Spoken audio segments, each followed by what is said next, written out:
السلام علیکم viewers, welcome to my YouTube channel me and my world. آج میں آپ کے لیے قطر پروڈکشنز کے ڈرامہ عمر سیریز کی قسط نمبر 7 کا اردو ترجمے کے ساتھ اوور ویو لے کر آئی ہوں۔ ڈرامے کی طرف بڑھنے سے پہلے آپ سب سے گزارش ہے کہ میرا چینل سبسکرائب کریں، میری ویڈیو لائک کریں اور زیادہ سے زیادہ اپنے فیملی فرینڈز کے ساتھ شیئر کریں۔ شکریہ۔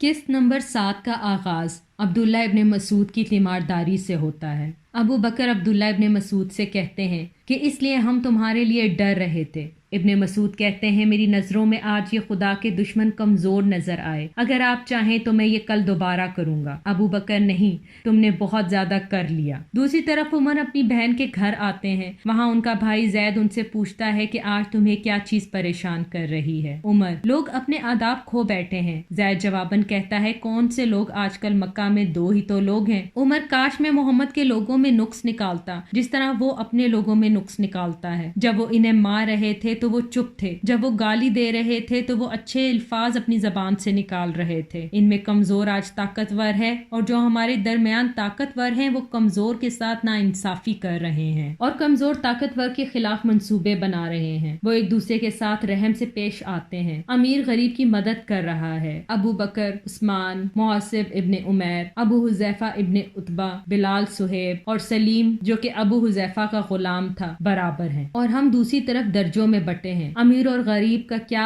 ہماری تو شرافت بھی مختلف درجوں میں ہے۔ کس طرح ایسے لوگ کامیاب ہو سکتے ہیں؟ آج میں نے ان لوگوں کو عبداللہ ابن مسعود کو مارتے دیکھا۔ اس کو بچانے کے لیے کوئی قبیلہ نہ تھا کیونکہ وہ ان کے سامنے تلاوت قرآن کر رہا تھا۔ عمر کی بہن آتے ہوئے دریافت کرتی ہے کیا تم نے وہ سنا جو اس نے پڑھا؟ عمر: میں چلا گیا تھا کیونکہ میں اس ظلم میں ان کا ساتھ نہیں دے سکتا تھا۔ زید: لیکن تم نے بھی تو ان لوگوں کی طرح بہت سے لوگوں پر تشدد کیا۔ عمر: اگر میں نے ایسا کیا تو میں نے ان لوگوں کو مارا ہے جن پر مجھے حق ہے، میں نے محض کمزوروں کو نشانہ نہیں بنایا۔ محمد نے ہمارے ساتھ کیا کر دیا ہے؟ یہ سب محمد کی وجہ سے ہے، یہ ساری مصیبت اسی کی وجہ سے ہے۔ میں چاہوں تو جاؤں اور اس کو اپنی تلوار سے قتل کر دوں، اس کے بعد خود کو ہاشمیوں کے حوالے کر دوں تاکہ وہ مجھے مار دیں، اور پھر مکہ اپنی پرانی زندگی کی طرف لوٹ آئے گا۔ بہن کہتی ہے تم یہ نہیں کرو گے، تم پاک خون بہا کر یہ جرم نہیں کرو گے، انہوں نے تم پر کوئی ظلم نہیں کیا، تمہارا کوئی نقصان نہیں کیا، یہ خیالات ذہن سے نکال دو۔ عمر کہتا ہے 2 لوگوں کا مرنا زیادہ لوگوں کے قتل سے بہتر ہوگا، میں اپنے لوگوں کو بچاؤں گا اور ایسا ہی کروں گا۔ زید کہتا ہے میں تم سے بڑا ہوں اور کچھ حقوق تمہاری میری طرف بھی ہیں، خدا منع کرتا ہے اس طرح کے وسوسے سننے سے۔ تم نے ابھی ظاہر کیا کہ تم گرے ہوئے انسان ہو، تم نے ابھی کہا کہ محمد اور اس کے ساتھی اخلاق والے ہیں، تم دونوں صحیح اور حق کے ساتھ ہو، تو پھر تم اپنی اچھی فطرت کی پیروی کیوں نہیں کرتے؟ کیونکہ یہی تمہیں صحیح راستے پر لے کے جائے گی۔ عمر یہ سن کر چلا جاتا ہے۔ زید اپنے بہنوئی سے کہتا ہے کہ وہ اسلام کے نزدیک ہو کر دوبارہ چلا جاتا ہے۔ یہ سلسلہ کب تک جاری رہے گا؟ اگلے منظر میں محمد نماز پڑھ رہے ہوتے ہیں۔ ابو الحکم وہاں سے گزرتا ہے اور ابو بکر کو دیکھتا ہے۔ یہ دیکھ کر ابو الحکم غصے میں مجلس میں آتا ہے اور کہتا ہے کہ محمد تم لوگوں کے سامنے کعبے میں نماز ادا کر رہے ہیں اور ابو بکر ان کے پیچھے کھڑے ہیں اور تم لوگ یہاں بیٹھے ہو۔ یہ سن کر سب لوگ کعبے کی طرف چل پڑتے ہیں۔ ابو بکر ابو الحکم سے کہتے ہیں کہ پیچھے ہو جاؤ امن کے ساتھ، کیا تم اس آدمی پر حملہ کرو گے محض اس لیے کہ وہ کہتا ہے کہ میرا خدا اللہ ہے؟ ہاشمیوں کو تمہارے کیے کا پتہ چل جائے گا اور اس طرح بہت سے لوگوں کا قتل ہو جائے گا۔ ابو الولید: صحیح کہا، اسی لیے اپنے ساتھی کو کہو کہ یہ جگہ چھوڑ دے اور دوبارہ ہمارے سامنے اس طرح نہ آئے۔ ابو بکر: میں انہیں حکم نہیں دے سکتا جبکہ میں جانتا ہوں کہ وہ خدا کے رسول ہیں، وہ ہمیں بتائیں گے کہ خدا کیا چاہتا ہے اور ہم مانتے ہیں جو ہم ان سے سنتے ہیں۔ ابو الحکم کہتا ہے کسی نے بھی ہمارے بچوں اور غلاموں کو خراب کیا تو ہم اسے نہیں چھوڑیں گے۔ یہ کہہ کر ابو الحکم اور ابو الولید ابو بکر کو مارتے ہیں اور عمر یہ سب دیکھ کر افسوس کرتا ہے اور چلا جاتا ہے۔ ابو بکر کی والدہ پوچھتی ہیں کہ کن بے وقوفوں نے میرے بیٹے کے ساتھ ایسا سلوک کیا؟ خدا کی قسم یہ یتیموں، بیواؤں اور غریبوں کا سہارا ہے، اس سے زیادہ کوئی شخص اچھا نہیں، یہ لوگ کس طرح اس کے ساتھ ایسا کر سکتے ہیں؟ ابو بکر کے والد کہتے ہیں ہم اس سے زیادہ ان سے برا سلوک سلوک کریں گے۔ ابو بکر کو ہوش آتا ہے اور وہ اپنی والدہ سے دریافت کرتے ہیں کہ خدا کے رسول کا کیا حال ہے۔ کمرے میں موجود لوگ کہتے ہیں ابو بکر ہم تمہارے لیے فکر مند ہیں اور تم محمد کا پوچھ رہے ہو، وہ ہمارے لیے آخر ہیں کیا؟ ہم تمہارے ساتھ ہیں کیونکہ ہمارا خون کا رشتہ ہے۔ ابو بکر کہتے ہیں مجھے اکیلا چھوڑ دو۔ سب لوگ چلے جاتے ہیں۔ ابو بکر اپنی والدہ سے پوچھتے ہیں کہ خدا کے رسول کا کیا حال ہے۔ والدہ جواب دیتی ہیں خدا کی قسم مجھے کوئی علم نہیں۔ ابو بکر اپنی والدہ کو کہتے ہیں کہ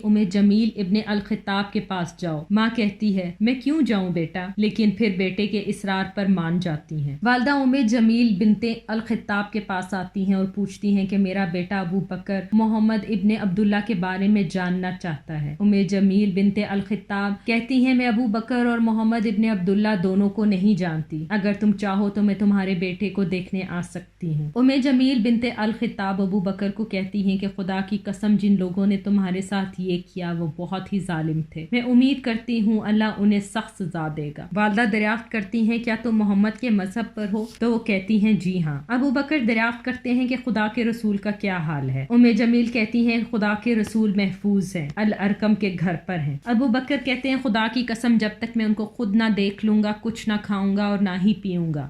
جمیل کہتی ہیں تم صبر سے کام لو، جب تک حالات کچھ بہتر نہ ہو جائیں ہم خود تمہیں وہاں لے جائیں گے۔ ابو بکر حضرت محمد کے گھر جاتے ہیں اور کہتے ہیں کہ آپ کی خاطر ساری چیزیں قربان ہوں، میرے ساتھ کچھ برا نہیں ہوا سوائے جو عتبہ نے میرے چہرے کے ساتھ کیا۔ میری والدہ آئی ہوئی ہیں، آپ ان کے لیے دعا کریں، کیا پتا آپ کی دعا سے خدا انہیں جہنم کی آگ سے بچا لے۔ ابو بکر باہر آتے ہیں اور اپنی والدہ کو اندر لے کر جاتے ہیں اور اس طرح ان کی والدہ بھی اسلام قبول کر لیتی ہیں۔ دوسری طرف ابو حذیفہ اپنے والد ابو الولید کے پاس آتا ہے اور کہتا ہے کہ آپ نے آخرکار کر لیا، جبکہ آپ سب سے زیادہ عقل مند انسان تھے، اور اس شیطان ابو جہل نے بھی۔ آپ ابو جہل کے ساتھی بننا چاہتے ہیں؟ ہند آتی ہے اور کہتی ہے تم اپنے باپ سے اس طرح بات نہیں کر سکتے۔ ابو حذیفہ میں تم سے زیادہ فرما بردار ہوں اپنے باپ کا، میں انہیں اچھے راستے کی طرف بلا رہا ہوں اور تم چاہتی ہو کہ یہ ہمیشہ کفر میں جیئیں۔ ابو بکر اور ابو بکر کا باپ وہ اچھے اخلاق کے لوگ ہیں اور دوسرے کے ساتھ اچھا برتاؤ کرتے ہیں، اور تم لوگوں نے انہیں بھی جوتے سے مارا۔ اور پھر میں نے اپنے ساتھیوں کو یہ کہتے ہوئے سنا کہ اس فاسق عتبہ نے ان کے ساتھ کیا کیا۔ ہند کہتی ہے خدا ان کی زبانیں کھائے، تم نے انہیں یہ کہتے نہیں سنا کہ تمہارا باپ جھوٹا ہے؟ کیا تم اپنے باپ کا خیال کرنا بھول گئے ہو؟ ابو حذیفہ خدا کی قسم میں اپنے باپ کا خیال خود رکھ سکتا ہوں، یہاں تک کہ یہ شیطانی کام کر کے آتے ہیں، اور اپنے سب سے اچھے بھائی اور ساتھی ابو بکر کا بھی خیال رکھ سکتا ہوں جس پر میرے باپ نے ظلم کیا۔ ہند کہتی ہے تم بہت زیادہ آگے نکل گئے ہو۔ ابو الولید کہتا ہے میں نے جو کیا اس پر شرمندہ نہیں ہوں، میں نے اپنے لوگوں کو کہا تھا کہ محمد کو اکیلا چھوڑ دیں اور اسے اپنا پیغام پھیلانے دیں، اگر عرب اس کو قتل کر دیتا ہے تو وہ ہمارا کام کرتا ہے، اور اگر وہ جیت جاتا ہے تو اس کا جلال ہمارا ہوگا۔ انہوں نے میری نصیحت نہیں مانی اور آخر میں انہی میں سے ہوں۔ ابو حذیفہ جبکہ وہ غلطی پر ہیں تب بھی آپ ان میں سے ایک ہیں۔ ابو الولید کہتا ہے میرے لیے سب سے بڑی خرابی اپنے لوگوں کو چھوڑنا ہے، اور تم ابو حذیفہ تم نے اپنے باپ کے لوگوں کو چھوڑ دیا۔ میں کیا ویسا ہی سلوک کروں تمہارے ساتھ جیسا کہ دوسرے لوگ اپنی اولاد کے ساتھ کر رہے ہیں؟ ہند کہتی ہے آپ کو بھی ایسا ہی کرنا چاہیے تھا۔ ابو حذیفہ کہتا ہے خدا ہم دونوں کے جھگڑے کو جانچے گا، کوئی بھی طاقت اس کے بغیر نہیں چل سکتی،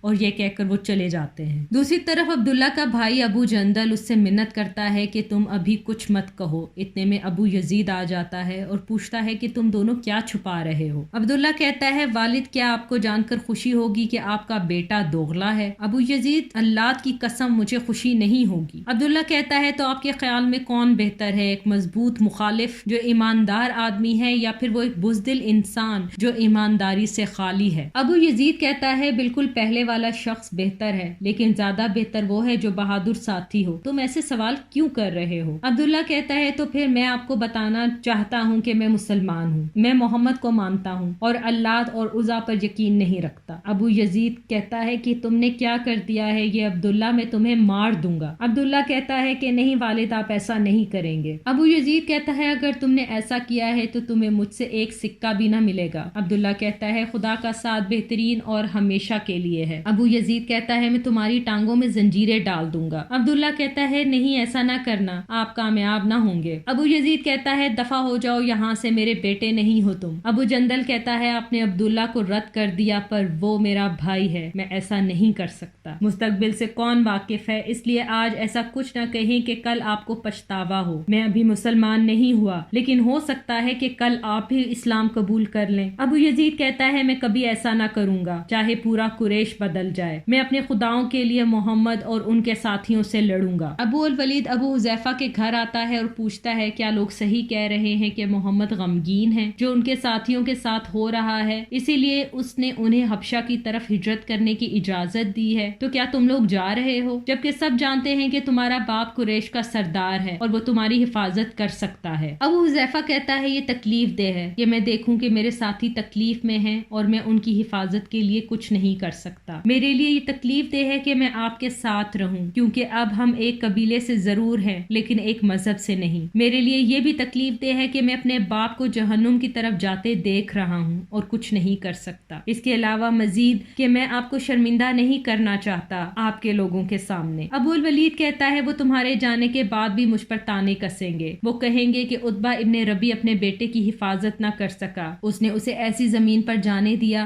جہاں کیسا سلوک ہو کوئی نہیں جانتا۔ ابو حذیفہ کہتے ہیں خدا کے رسول نے کہا ہے کہ وہ زمین سچ کی ہے جہاں کا بادشاہ انصاف پسند ہے۔ ابو الولید کہتا ہے کیا محمد نے واقعی میں حبشہ اور نجاشی کے متعلق یہی کہا ہے؟ ابو حذیفہ ہاں میں سر ہلاتا ہے۔ تمام لوگ حبشہ کی طرف ہجرت کرتے ہیں اور ابو الولید اور ابو یزید ان کو دیکھ رہے ہوتے ہیں اور کہتے ہیں کہ محمد نے ہمارے بچوں کو تقسیم کر دیا۔ ابو یزید کہتا ہے بالکل اس نے ایسا ہی کیا، اس نے ہمارے دلوں کو تقسیم کر دیا ہے۔ ابو الحکم لوگوں سے مخاطب ہو کر کہتا ہے تو انہوں نے ہمیں چھوڑ دیا جو ہم چاہتے تھے۔ یقیناً میری خواہش ہے کہ ان کا کوئی ساتھی ہمارے درمیان نہ رہے، اور اگر کوئی ہے تو ہم ان پر تشدد کریں گے۔ انہیں حبشہ جانے دو، اللہ کی قسم وہ اپنی موت کی طرف جا رہے ہیں اور انہیں اس کی خبر بھی نہیں۔ ابو الولید کہتا ہے یہ کیسے؟ ابو الحکم کہتا ہے حبشہ کا بادشاہ اور ان کے لوگوں کا مذہب محمد کے مذہب سے مختلف ہے، ان کی اپنی آسمانی کتاب ہے، گرجا گھر ہے۔ اگر ہم اسلام کو برداشت نہیں کر سکتے جبکہ مسلمان ہمارا اپنا خون ہے تو حبشہ کے لوگ انہیں کیسے برداشت کریں گے؟ ابو الولید کہتا ہے تم کیا چاہتے ہو کہ تمہارے اپنے لوگ کسی اور زمین پر قتل ہو جائیں؟ یہ ہمارے لیے زیادہ رسوائی کی بات ہوگی، اس سے زیادہ شرم کی بات نہ ہوگی کہ ایک شخص اپنے ہی لوگوں کی وجہ سے دوسرے کی زمین پر جا کے قتل ہوا۔ عمر سے اس کا ساتھی سوال پوچھتا ہے کہ آج ہم نے تم سے کچھ نہیں سنا۔ عمر کہتا ہے آج میرے پاس کچھ کہنے کو نہیں۔ کیا تم نے صورتحال کو سمجھا جس میں اس وقت ہم ہیں؟ محمد دوسری طرف تدبیریں کر رہے ہیں اور ہمیں پریشان کر دیا ہے۔ ہم کیا کریں ہم نہیں جانتے۔ ہم محمد کا مذہب نہیں چاہتے لیکن ہم نہیں جانتے کہ ہمیں کرنا کیا چاہیے۔ ان کی تعداد بڑھ رہی ہے، ان کے کمزور طاقتور اور ہمارے طاقتور کمزور پڑ رہے ہیں۔ کیا ہمیں انہیں حبشہ کی طرف جانے دینا چاہیے؟ کیا ہمیں انہیں اپنی نظروں کے سامنے نہیں رکھنا چاہیے؟ کیا ہماری خواہش ہے کہ وہ حبشہ میں فنا ہو جائیں؟ ایسا ہوگا تو لوگ کہیں گے کہ ہم نے اپنے ہی بچوں کو دور دراز بھیج دیا مرنے کے لیے جہاں وہ ذلیل ہوئے۔ کیا ہم امید کرتے ہیں کہ نجاشی ان پر مہربان ہوگا؟ لوگ کہیں گے کہ ہم نے اپنے بیٹوں کو خوفزدہ کیا جبکہ غیر نے انہیں پناہ دی، تو اس طرح وہ اپنا عقیدہ ایک پرسکون جگہ میں لے جائیں گے اور پھیلائیں گے اور اس کے ماننے والے عربی اور اجمی دونوں ہوں گے، اس لیے انہیں شہر میں محدود رکھنا ہوگا۔ ان دو پہاڑوں کے درمیان ساتھی بولتا ہے اللہ کی قسم محمد کو اسی مقصد کے لیے بھیجا گیا ہے، تم ٹھیک کہہ رہے ہو عمر۔ اگر وہ وہاں پر اطمینان سے رہتے ہیں تو ان کی تعداد بڑھے گی، اور اگر وہ ہم سے لڑائی کریں گے تو بہت سے ساتھیوں کو قتل کر دیں گے۔ اگر حبشہ کے لوگ ان کا ساتھ دیں گے تو محمد کا پیغام آگے بڑھے گا۔ عمر کہتا ہے تم نے دیکھ لیا کہ محمد مستقبل کی طرف دیکھ رہے ہیں اور بہترین اقدامات اٹھا رہے ہیں، لیکن ہمارے لوگ ابھی بھی یہ دیکھ نہیں پا رہے، وہ ابھی بھی کشمکش میں ہیں۔ دوسرے منظر میں حبشہ کی زمین پر نجاشی مسلمانوں سے پوچھتا ہے کہ تم نے ہمارے لوگوں کو کیسا پایا؟ مسلمانوں کے وفد سے عثمان بولتا ہے ہم نے تمہاری زمین کو ویسا ہی پایا جیسے خدا کے رسول نے فرمایا تھا، ایک ایسی زمین جہاں سچ غالب آئے گا اور وہاں کا بادشاہ نجاشی انصاف پسند ہے۔ نجاشی کہتا ہے کیا واقعی محمد نے ایسا کہا؟ عثمان کہتا ہے کہ جی ہاں۔ نجاشی کہتا ہے خدا کی قسم میں اسے نا امید نہ کروں گا، اگر تم کسی چیز کی کمی پاؤ تو مجھے ضرور بتانا، میرے دروازے تمہارے لیے کھلے ہیں۔ عثمان کہتا ہے ہمیں کسی چیز کی کمی نہیں سوائے کہ ہم مکہ کو یاد کرتے ہیں۔ نجاشی پوچھتا ہے کہ اس کے باوجود کہ تم لوگوں نے وہاں اذیتیں سہیں؟ عثمان کہتا ہے اپنا گھر ہر کسی کو عزیز ہوتا ہے، ہم نے پوری کوشش کی کہ وہ ہمیں اکیلا چھوڑ دیں اپنے عقیدے کے ساتھ تاکہ ہم مکے میں ہی رہ سکیں۔ خدا کے رسول نے اپنی زبان سے یہ پیغام دیا ہے، خدا کی قسم وہ چاہتے ہیں کہ وہ خدا کی عبادت کرے لیکن وہ ان کے مخالف ہیں۔ نجاشی ہر رسول نے اذیتیں سہی ہیں اپنے ہی لوگوں سے، اگر وہ کامیاب ہو گیا تو آخر میں وہ جیت جائے گا اور اگر وہ اس پر غالب آ گئے تو ان کا نقصان زیادہ اچھا ہے۔ عثمان کہتا ہے آپ نے کتنی خوبصورتی سے بیان کیا۔ نجاشی کہتا ہے میری خواہش ہے کہ آپ کے لیے میں کچھ کروں تاکہ آپ اپنے ہی شہر میں آسانی سے رہ سکیں، لیکن پھر بھی کہوں گا کہ صبر رکھیں۔ ابو الولید مجلس سے مخاطب ہو کر کہتا ہے اب ابو الحکم، ابو علی، ابو عبد الشمس، تم قریش کے لوگوں، اب تم جانتے ہو کہ تم مہاجرین کے متعلق غلط تھے۔ خدا کی قسم میں نے تم لوگوں کو اچھی نصیحت دی تھی۔ عبد الشمس ابو الولید سے کہتا ہے ہم سے سخت لہجے میں بات نہ کرو، ہم نہیں سوچ سکتے تھے کہ نجاشی ان کو قبول کر لے گا، ہم لوگ سمجھ رہے تھے کہ یہ لوگ واپس آ جائیں گے، ہماری طرف لوٹ آئیں گے۔ ابو الولید کہتا ہے تم جو چاہتے تھے اس کا الٹ ہو گیا، جہاں تک تم دیکھو تمہیں وہی نظر آتا ہے جو تمہیں ناگوار ہے۔ تم تجارتی لوگ ہو نہ کہ کسان، جب تم میں سے کوئی مسلمان ہو جاتا ہے تو تم لوگ انہیں کچھ بیچنے سے انکار کر دیتے ہو، کہتے ہو یا تو ہمارے مذہب کی طرف لوٹ آؤ یا بھوکے مر جاؤ۔ اب چیزیں پلٹ رہی ہیں تمہارے خلاف۔ تمہیں کیسا لگے گا جب مکہ اپنی بڑی تعداد کی آبادی کو کھو دے گا اور کوئی چیز تمہارے لیے فائدہ مند نہ رہے گی؟ تم نے ان کے لیے حالات کو مشکل بنا دیا، اب وہ تمہارے لیے حالات کو مشکل بنائیں گے۔ ابو الولید کہتا ہے میری نظر میں ایک ہی طریقہ ہے، تم لوگ محمد کے ماننے والوں پر دباؤ ڈالو، جب ہمارے تاجر حبشہ جائیں تو مہاجرین کو یقین دلائیں اور واپس آنے کے لیے قائل کریں۔ وہ لوگ مکے سے بے حد محبت کرتے ہیں، اتنی تو ہم لوگ بھی نہیں کرتے۔ تم قریش کے لوگوں سے مجبور ہو کر انہوں نے ہجرت کی ہے تو قائل کرنے پر وہ واپس بھی آ سکتے ہیں۔ اسی بحث کے ساتھ قسط نمبر 7 کا اختتام ہوتا ہے۔ آخر میں آپ سب سے گزارش ہے کہ میرا چینل سبسکرائب کریں،